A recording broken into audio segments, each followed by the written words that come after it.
Gold participants from around the world. I'm Fleur Bickford, Program Director and MC for Gold Learning.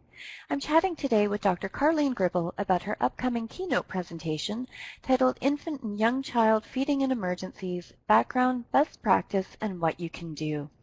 So Karleen, welcome. Thank you for being with us today. Thanks very much, Fleur. I'm happy to be here. Well, we are always thrilled to have you with us, and I'm excited that you're going to be speaking about this particular topic for us. So to get started, perhaps you can tell our delegates a little bit more about yourself and how you got involved in this area of work of infant and young child feeding in emergencies. Well, for me, this area began after the Indian Ocean tsunami in 2003-04. I was already involved in doing research in breastfeeding, but I was appalled by what I saw in terms of the media reporting around what mothers and babies needed and the widespread distribution of infant formula and the harms that that was causing. And so that's how I got started, just in looking at what was happening. Then I followed on to work with the Infant and Young Child Feeding in Emergencies core group, which I'm going to talk about during the presentation. But basically we put together the guidance for aid organisations and governments on how to support mothers and babies in emergencies in order to promote child survival. Okay, that's fantastic. And I think one of the reasons why I'm really excited for you to be doing this topic is I think it's so important to, have thought about this and talked about this in advance. Because once an emergency happens, it, isn't the best time to be starting to think about this sort of stuff. So thrilled that we're going to be able to have your expertise in this area. So I'm really curious, what have you found most interesting or surprising during all of the research that you've done on this topic? Well, I think one of the most interesting things is what's actually required in terms of supporting mothers.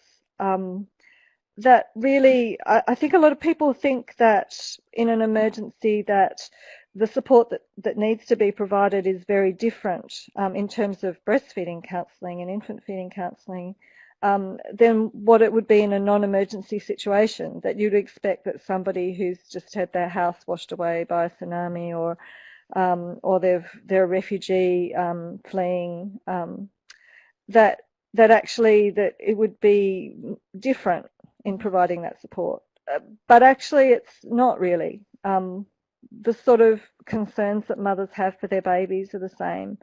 The sort of support that they need is really very, very similar to what you would provide if you're a lactation leg leader talking to somebody on the phone, or you're a lactation consultant having a mother come and see you because she's worried that her baby's not getting enough milk.